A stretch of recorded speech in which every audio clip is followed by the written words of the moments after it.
Hindi siya isang special forces. Hindi rin siyang isang malupit na hitman. Isa lang siyang simpleng ama na puno ng galit. Dahil sa putukan ng dalawang gang, nadamay ang anak niya na agad naman itong ikinamatay sa mismong araw pa man din ng Pasko. Sa galit niya, hinabol niya ang mga ito. Ngunit sa kasamaang palad ang simpleng ama na ito ay walang nagawa. At sa halip binalin siya sa lalamunan ng leader ng gang. Ngunit nang siya ay himalang naka-recover, ginubo niya ang isang taon sa matinding pagsasanay upang pag-identihan ang mga taong pumatay sa kanyang anak. Kaya ang tanong, magagawa ba niyang bigyan ng hustisya ang pagkamatay ng anak niya? O siya, huwag na natin pagtagalin pa ang kwentong mga lods, let's go!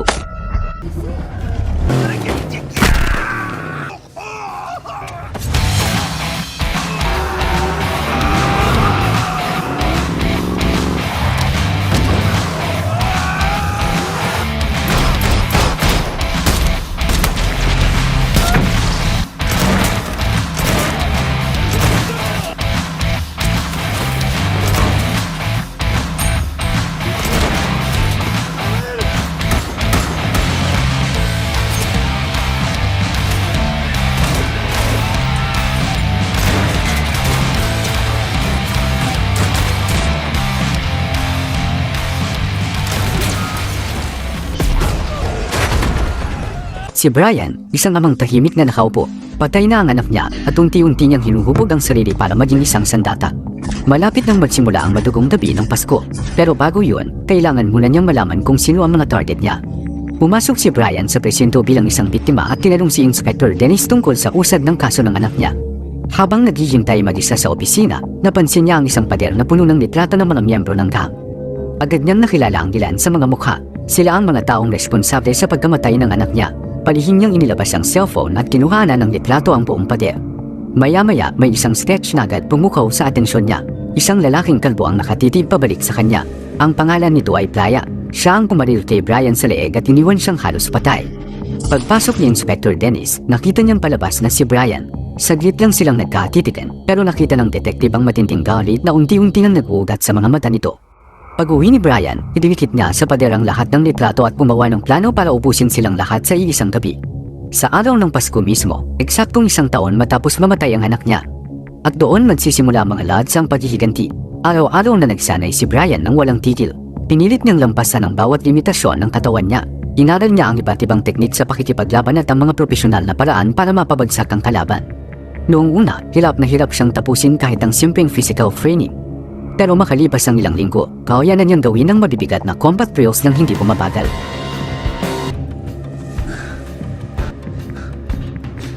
Bumili rin siya ng isang lumang Mustang gamit ang cash. Hinawi ng mga wiper ang alikabok sa windshield habang papalayo siyang nagmamaneho, na para bang unti-unti nang lumino at naging malinaw ang kanyang mga target.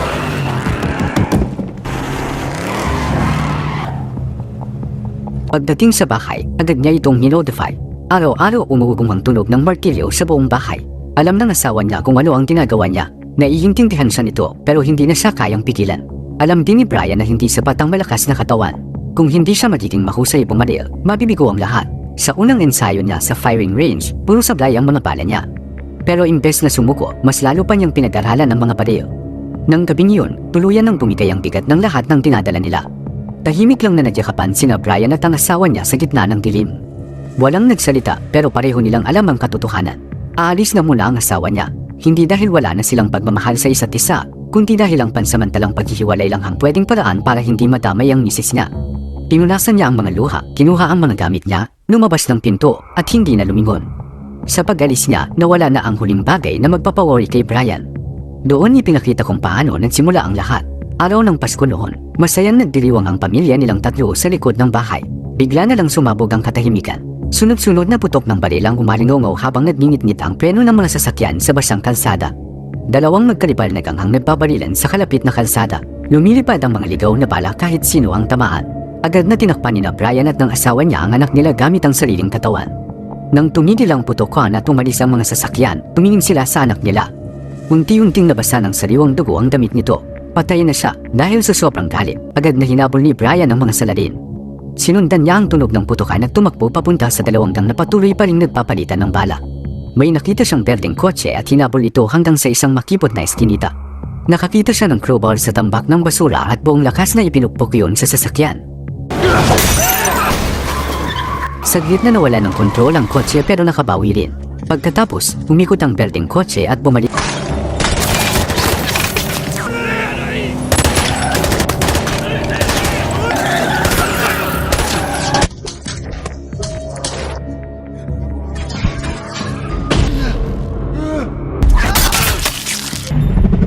bumaba ang isang lalaki mula sa sasakyan habang may hawak na baril at pinaril siya sa tagiliran. Siya si Playa, ang leader ng gang. Tumingin si Playa kay Brian na naliligo sa sariling dugo. Kalma niyang itinaas ang baril at isa pang beses siyang pinaril sa leeg naman. Pagkatapos, bumalik siya sa kotse at umalis. Sumunod na eksena, nasa loob na ng isang silid ng ospital. Dumaan si Inspector Dennis sa ospital dahil sa simpleng pag-uusisa. Gusto lang niyang malaman kung buhay pa si Brian. Iniwan niya ang business card niya sa mesa at tahimik na umalis. Pagkatapos, may kakaibang nangyari sa labas ng bintana ng kwarto ni Brian. Araw-araw, may isang Tweety bird na dumadapo sa gilid ng bintana. Nananatili ito roon ng ilang oras na parang binabantayan siya. Para bang ang espiritu ng anak niya ay nagbalik sa anyo ng ibong yun, na tahimik na ipinagdarasal na magising at makabalik si Brian. At kalaunan, natupad nga ang panalangin yun. Araw-araw ding bumibisita ang asawa niya at araw-araw ding bumabalik ang Tweety bird. Unti-unting gumaling si Brian at nagsimula ang mahaba niyang rehabilitasyon. Pero permanente ang pinsala sa vocal cords niya. Habang buhay na siyang hindi makakapagsalita, para siyang sumisigaw sa loob ng isang tahimik na silid. Nakabuka ang bibig pero walang lumalabas na boses. Nang makauwi siya, bumuhos agad ang lahat ng alaala. Mahigpit siyang niyakap ng asawa niya mula sa likod. Sa bakuran, lupaypay na ang soccer ball ng anak nila. Sa loob ng bahay, parang huminto ang oras. Nandoon pa rin ang mga regalong hindi na nito nabuksan sa ilalim ng Christmas tree. Hindi na kinaya ni Brian ang sakit. Kumuha siya ng bote ng alak sa refrigerator at diretsong uminom. Tahimik lang siyang pinanood ng misis niya hanggang sa tuluyan na rin itong pumigay sa matinding pagdadalamati. Wala rin naman kasing nilang kayang mawala ng anak at manatiling matatag habang buhay. Ikinulong ni Brian ang sarili sa basement at ilang linggong nagpakalunod sa alak at kalungkutan. Pero isang araw mga lods, habang lasing at naiisip ang anak niya, may nagbago sa loob niya. Napagtanto niyang hindi siya pwedeng manatiling ganoon habang buhay. At doon na mga lods muling umusbong ang binhi ng paghihiganti. Inayos niya ang kanyang bodega at mga gamit na pwede niyang magamit. Tuwing gabi, palihim siyang nangangalap ng impormasyon. Hindi na lang ilang kriminal ang target niya, kundi ang buong miyembro ng dalawang gang na nagparilan noong gabing namatay ang anak niya. Sinubaybayan niya ang bawat galaw nila at itinala ang lahat ng krimeng nalaman niya. Maingat niyang minamanan si Playa, pero palaging nawawala ito. Hanggang sa napansin niya ang isa pang lalaki na si Anthony. Nakita niyang may dalang travel bag palabas ng isang gusali bago sumakay sa kotse. Lahat ng iyon ay tinunan niya ng video at idinagdag sa pader ng mga ebidensya niya. Lumipas ang Thanksgiving at mas lalo pang tumindi ang level ng pagsasanay ni Brian. Lubos nang nagbago ang katawan niya. Nagaya na sa katawan ko mga lods. Yung dating mahina at wasak na lalaki, wala na. Ang natira ay isang taong kumikilos na parang mismong sandata. Natutunan niya ang drifting na inaabot ng maraming taon bago mamaster ng mga profesional na driver. Naging napakatumpak na rin ang pagbaliw niya, bawat bala, eksaktong tumatama sa gitna. Wala nang sablay at wala nang pag-aalinlangan. Tapos na ang lahat ng paghahanda. Papalapit na ang Pasko at handa na siyang simulan ang paghihiganti. Isang gabi, umakyat siya sa bintana at palihim na pumasok sa bahay ni Anthony. Nang marinig ni Anthony ang ingay at lumabas para tingnan, agad siyang pinanatan ni Brian bago pa niya maintindihan ang nangyayari. Nahulog si Anthony sa hagdan at nawala ng malay. Kinaladkad siya ni Brian papunta sa basement at isinabot ng nakatupi sa kisame. Nagsuot si Brian ng welding mask para hindi siya makilala. At doon na niya sinimulan ang interrogation. Isa-isa niyang ipinakita ang mga nakaprint na tanong at tinilit si Anthony na isulat ang mga sagot tungkol sa operasyon ng gang, money laundering, mga pangalan, at mga lokasyon. Nang makita ni Anthony ang pader na puno ng surveillance information, napagtanto niyang delikado na ang sitwasyon niya. Sinubukan pa rin niyang lumaban. Biglang itinalak ni Brian ang kutsilyo sa kahoy, ilang pulgada lang mula sa mukha niya. Malinaw ang babala, nagkunwaring susuko si Anthony, pero sa isang iglap, nakawala siya.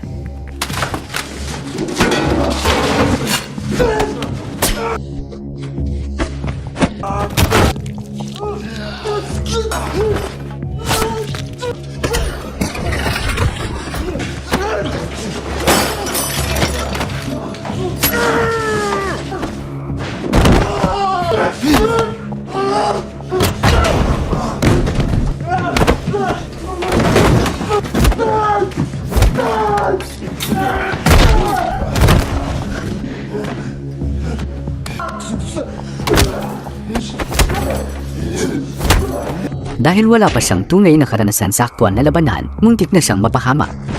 Bisperas ng Pasko, ika-24 ng Disyembre. Ito ang gabing pinaghandaan ni Brian ng mahigit isang taon. Isa-isa niyang inayos ang mga armas at kagamitan niya. Naisip niya ang asawa niya, pero pinili niyang hindi na ito puntahan bago umalis. Hindi niya alam kung dahil ba yun sa guilt, sa matinding lungkot, o pareho. Sa halip, kinuha niya ang regalong hindi kailanman nabuksan. Nagmaneho siya papunta sa sementeryo, lumuhad sa harap ng puntod ng anak niya, at marahang inilapag ang regalo. Idiniin niya ang kamay sa malamig na lapida at matagal na nanatiling tahimik. Lahat ng gusto niyang sabihin ay nanatiling nakakulong sa katahimikan. Pagsapit ng gabi, iniwan niya ang nakagapos na katawan ni Anthony sa tapat ng bahay ni Inspector Dennis. May katabi itong pulang sabre. Ilang minuto lang, inaresto na si Anthony. Binuksan ni Dennis ang sobra at may nakita siyang sulat kamay na nagsasabing, ngayong gabi matatapos ang lahat. May kasama ring USD. Nang buksan niya ito, natigilan siya. Nandoon ang lahat, ang bawat krimen ng gang ni Playa, lahat ng koneksyon, bawat transaksyon, mga lokasyon, at ang buong nakasulat na pag-amin ni Anthony. Buwan-buwang ebidensya ang tinipon ni Brian para siguraduhin matatapos ng pulisya ang anumang hindi niya magagawa ngayong gabi. Habang papunta si Brian sa pinagtataguan ni Playa, may narinig siyang police broadcast sa radyo. May armadong pagnanakaw na nagaganap sa malapit. Imbes na ipagpatuloy ang orihinal niyang plano, dumiretso siya roon. Malalaki at mabibigat ang pangangatawan ng mga magnanakaw. Hindi agad umatake si Brian. Pumwesto muna siya sa gilid at hinintay silang gumalaw. Pagkatapos, buong bilis niyang inararo ang dalawa gamit ang kotse.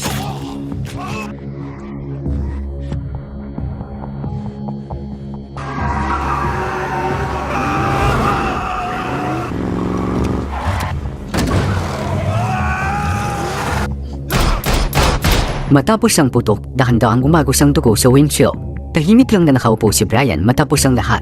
Ito ang unang beses na nakapatay siya ng tao. Sandali niyang tinama ang bigat ng nangyari. Pagkatapos, kinuha niya ang isang nakabalot na pakete sa likod ng sasakyan at inihagis ito sa loob ng compound ni Playa. Sa loob nito ay ang pinutol na kamay ni Anthony.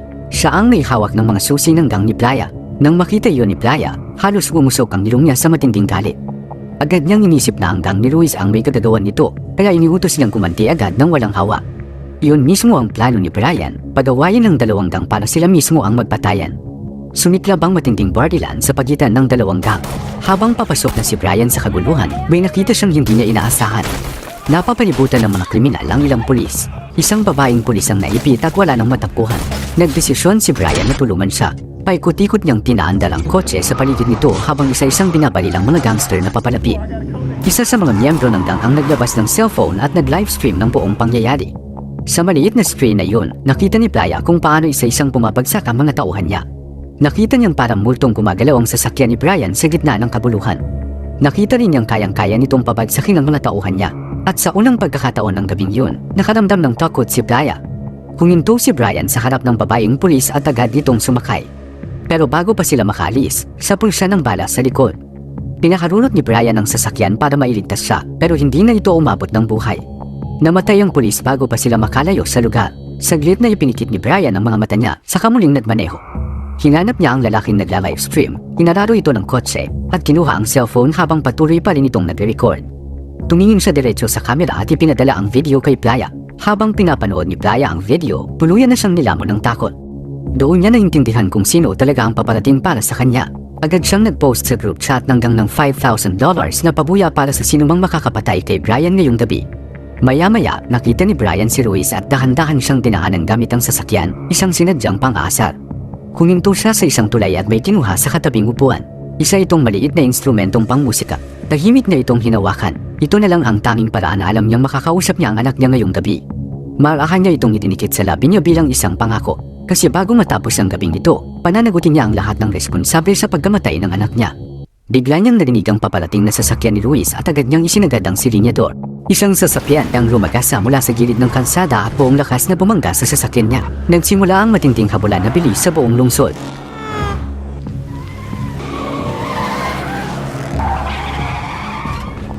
Natagpuan na siya ni Ruiz.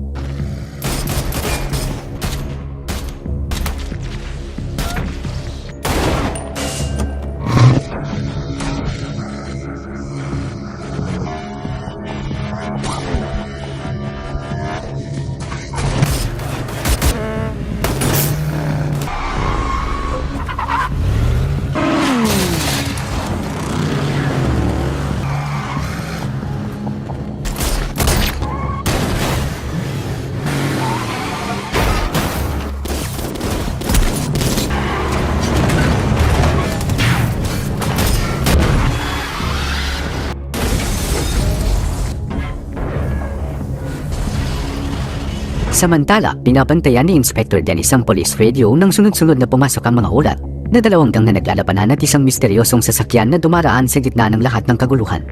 Matagal siyang natahimik hanggang sa bigla niyang naunawaan ang buong nangyayari ng gabing yun. Sa pinagtataguan ni Playa, kasama niya ang isang babae sa loob ng madilim na silid ng sunod-sunod ang tawag na natanggap niya.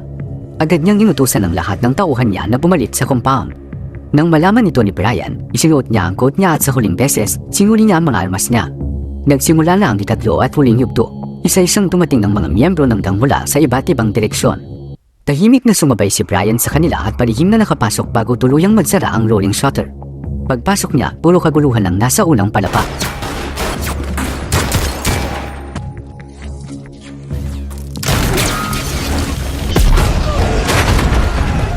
Isa-isa niyang nilinis ang lugar bago natagpuan ang hagdan papunta sa itaas.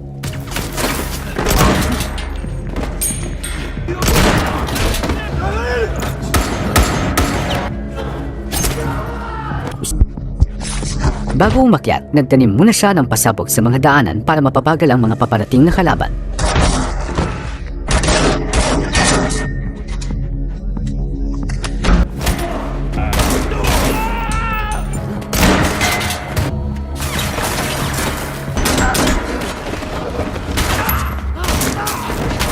Sa itaas, dahan-dahan siyang gumalaw sa dilim habang sinusundan ng bawat tunog. Biglang lumitaw si Luis, buhay pa rin at galit na galit. Mas malaki at mas malakas ito kaysa kay Brian kaya agad kagad itong lamang sa laban.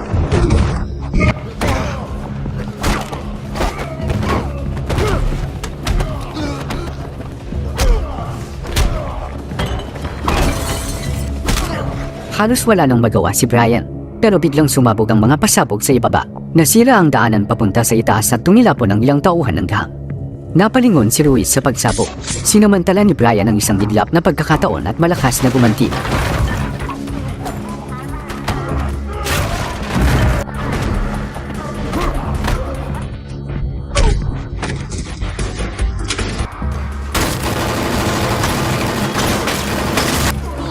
Maya-maya pa, mapapasabog na ng ating bida ang ulo ni Luis. Makalipas ang ilang sandali, nakarating si Inspector Dennis sa itaas. Puno ng mga bangkay ang dinaanan niya. May ilang gangster pa rin nakatayo, pero mabilis niya silang nirat-rat at pinabagsak gamit ang dalawang baril. At sa wakas mga lods, nagkaharap sina Dennis at Brian. Nakatutok pa rin ang baril ni Brian, pero nang makita siya ni Dennis, hindi isang mamamatay tao ang nakita niya, kundi isang amang winasak ng isang taon na pagdadalamati, sakit at pangungulila. Ibinaba nila ang kanilang armas, kaya lang may biglang lumifrat ng putok galing sa kabilang pinto at nadapisan ng dalawa. Nagtatinginan lang sila sandali bago sabay na pumwesto sa magkabilang gilid. Mula sa dilim, nakita ni Brian ang isang babaeng umiiyak. Dahan-dahan itong humalap sa kanya. Basang-basa ng luha ang mukha nito at halatang desperada. Nag-alangan si Brian at bahagyang ibinaba ang baril. Halos ikamiti niya ang sandaling pag-aalinlangan na iyon. Bigla kasi siyang pinaputukan ng babae. Sa kabilang panig, 2 beses ding tinamaan si Dennis. Wala nang pagpipilian si Brian. Itinaas niya ang baril at pinaputukan ng babae. Ilang segundo siyang nanatiling nakatayo habang hawak ang dugo ang baril bago tuluyang pumasok sa silid ni Playa. Nandoon na ito at naghihintay. Sugatan na si Brian at halos hindi na makatayo. Ubus na ang lakas niya. Itinutok ni Playa ang baril at pinutukan si Brian. Ayon kontrolado na niya ang sitwasyon. At nang tatapusin na ni Playa si Brian. To the rescue si Inspector. Kaya lang mga lods hindi ito napuruhan. Pero gamit ang natitirang lakas, mabilis na sinuplex ito ni Brian at nang mapabagsak ay binanatan niya ito ng walang humpay at sinakal hanggang malagutan ng hininga. Tahimik na tumayo si Brian ngunit bumagsak sa kalaunan. Kasabay ng katahimikan ay ang pagtatapos ng gabi ng Kapaskuhan. Sa wakas, natapos din ang paghihiganti niya. Habang nakahiga sa sahig kasama si Dennis, tila nakita niya ang anak niyang si Taylor na masayang tumatakbo at nakangiting nakatingin sa kanya. At sa huling eksena mga lods, bumisita ang misis ni Brian sa puntod ng anak nila at nakita ang isang laruang tren na umiikot sa lapidan nito. Binasa niya ang liham ni Brian na humihingi ng tawad sa lahat ng pagkukulang niya. Sinabi rin Brian na ayos lang kung gusto na ng misis niya na magpatuloy sa buhay, pero siya kasi mismo ay hindi na kailanman makakalimot sa kanilang anak. Ang tanging magagawa niya ay ipaghiganti ito at nagawa naman niya yun mga lods. Dito nagtatapos ang pelikula. Maraming salamat sa panunood.